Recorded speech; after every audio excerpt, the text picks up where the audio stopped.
प्रिय श्रोत्यांनो, आजचा आपला नामाची महिमा शृंखलेचा 18वा उपाख्यान आहे, ज्याचे शीर्षक नामाचे प्रेम आणि कृपादृष्टी असे आहे. हा एक अत्यंत महत्त्वपूर्ण आणि गूढ विषय आहे. याचे महत्त्व प्रत्येक साधक भक्ताला माहीत आहे. जर भक्तांनी शुद्ध अंतःकरण ठेवून सतत नामस्मरण केलेत, तर आधी नामाचे प्रेम येईल आणि त्याचा प्रसाद स्वरूप आपल्यावर आपल्या परमेश्वराची, आपल्या आराध्य देवतेची कृपादृष्टी होईल. तीच कृपादृष्टी सर्व प्रत्येक साधक भक्ताचे ध्येय असते. नाम या एका शब्दात किती अनंत अर्थ दडलेला आहे हे सांगताही येत नाही आणि मोजताही येत नाही. नाम म्हणजे ईश्वराची मूर्त आठवण, आणि त्या आठवणीचं रूप जेव्हा प्रेमामध्ये रूपांतरित होतं, तेव्हा जन्मांतरांचा प्रवास संपतो.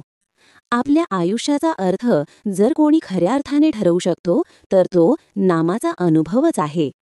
नामात रमणे म्हणजे परमेश्वराशी संवाद साधणे.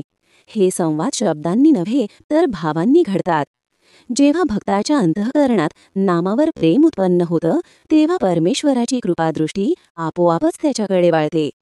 संत तुकाराम महाराज म्हणतात, नाम घेतल्याविणी नष्ट जातो जीव प्राणी.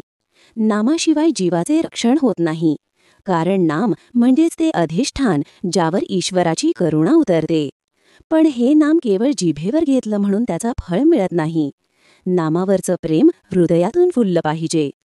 जेव्हा आपण प्रत्येक श्वासात, प्रत्येक विचारात आणि प्रत्येक कृतीत नामाचा अर्थ जगू लागतो, तेव्हा ते प्रेम परिपूर्ण होतं. नामावरचं प्रेम म्हणजे भक्ताचा आत्मसमर्पणाचा क्षण. त्या क्षणी भक्त आणि भगवंत यांच्यामधली सीमारेषाच नाहीशी होते. भगवंत आपल्या भक्ताला त्याच्याच स्वरूपात सामावून घेतात.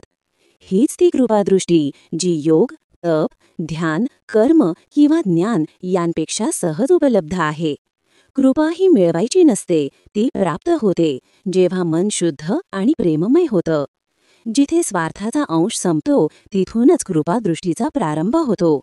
आणि नामावरचं नितांत प्रेम हेच त्या शुद्धीचं मूळ आहे. संत नामदेव म्हणतात, देवा तुझे नाम घ्यावे, अंतरी प्रेमभाव धरावे.